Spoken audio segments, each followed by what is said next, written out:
Assalamualaikum warahmatullahi wabarakatuh. Saya Rizky Darmawan. Saya Muhammad Farodi. Bab 2. Pembukaan Undang-Undang Dasar Negara Republik Indonesia tahun 1945. A. Makna alinea pembukaan Undang-Undang Dasar Negara Republik Indonesia tahun 1945. Alinea pertama. Alinea pertama pembukaan Undang-Undang Dasar Negara Republik Indonesia tahun 1945 menjelaskan pernyataan kemerdekaan sebagai hak bagi semua bangsa di dunia, karena kemerdekaan merupakan hak asasi sebuah bangsa yang bersifat universal. Alinea ini memuat dalil objektif, yaitu bahwa penjajahan itu tidak sesuai dengan peri kemanusiaan dan peri keadilan. Penjajahan bertentangan dengan nilai-nilai kemanusiaan, karena penjajahan memandang manusia tidak memiliki derajat yang sama. Alinea kedua. Alinea kedua ini menjelaskan bahwa kemerdekaan sebagai cita-cita bangsa ini telah sampai pada saat yang menentukan perjuangan bangsa Indonesia dalam merebut kemerdekaan. Hal ini berarti timbulnya kesadaran bahwa kemerdekaan dan keadaan sekarang tidak dapat dipisahkan dari keadaan sebelumnya. Kemerdekaan yang diraih merupakan perjuangan para pendahulu bangsa Indonesia. Mereka telah berjuang dengan mengorbankan jiwa dan raga demi kemerdekaan bangsa dan negara. Alinea ketiga. Alinea ketiga menjelaskan bahwa kemerdekaan yang dicapai oleh bangsa Indonesia adalah rahmat dan anugerah Tuhan Yang Maha Kuasa. Hal ini merupakan motivasi spiritual perwujudan sikap dan keyakinan bangsa Indonesia terhadap Tuhan Yang Maha Esa. Melalui alinea ketiga ini, bangsa Indonesia menyadari bahwa tanpa rahmat Tuhan Yang Maha Kuasa, maka bangsa Indonesia tidak akan merdeka. Kemerdekaan yang dicapai tidak semata-mata hasil jerih payah perjuangan bangsa Indonesia, tetapi atas kuasa Tuhan Yang Maha Esa. Alinea ketiga ini memuat motivasi real dengan material, yaitu keinginan luhur bangsa supaya kehidupan yang bebas. Kemerdekaan merupakan keinginan dan tekad seluruh bangsa Indonesia untuk menjadi bangsa yang bebas dan merdeka. Alinea keempat, pembukaan Undang-Undang Dasar Negara Republik Indonesia tahun 1945 memuat prinsip-prinsip negara Indonesia, yaitu A. Tujuan negara yang akan diwujudkan oleh pemerintah negara. B. Ketentuan diadakannya Undang-Undang Dasar. C. Bentuk negara, yaitu bentuk republik yang berkedaulatan rakyat. Dan D. Dasar negara, yaitu Pancasila. B. Pokok pikiran pembukaan Undang-Undang Dasar Negara Republik Indonesia tahun 1945. Selain mempunyai makna yang sangat mendalam, pembukaan Undang-Undang Dasar Negara Republik Indonesia tahun 1945 juga mengandung pokok pikiran. Pokok-pokok pikiran tersebut menggambarkan suasana kebatinan dari Undang-Undang Dasar Negara Republik Indonesia tahun 1945 serta mewujudkan cita hukum yang melandasi hukum dasar negara, baik yang tertulis maupun yang tidak tertulis. Pokok-pokok pikiran tersebut diantaranya sebagai berikut. Pokok pikiran pertama, negara melindungi segenap bangsa Indonesia dan seluruh tumpah darah Indonesia dengan berdasar atas persatuan atau pokok pikiran persatuan.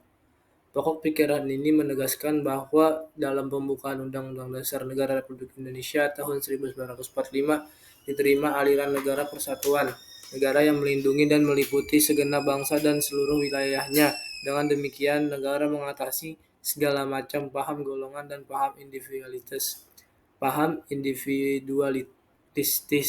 Negara menurut pengertian pembukaan Undang-Undang Dasar Negara Republik Indonesia tahun 1945 menghendaki persatuan, dengan kata lain, penyelenggaraan negara dan setiap warga negara wajib mengutamakan kepentingan negara di atas kepentingan golongan atau individu. Pokok pikiran kedua, negara hendak mewujudkan keadilan sosial bagi seluruh rakyat Indonesia atau pokok pikiran keadilan sosial.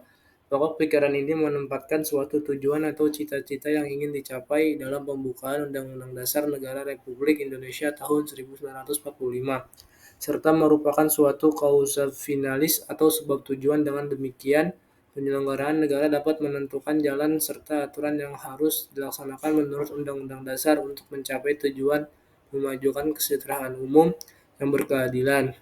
Pokok pikiran kedua ini hendak mewujudkan keadilan sosial yang didasarkan pada kesadaran bahwa manusia mempunyai hak dan kewajiban dalam kehidupan masyarakat. Pokok pikiran ketiga, negara yang berkedaulatan rakyat berdasarkan atas kerakyatan dan permusyawaratan atau perwakilan, atau pokok pikiran kedaulatan rakyat.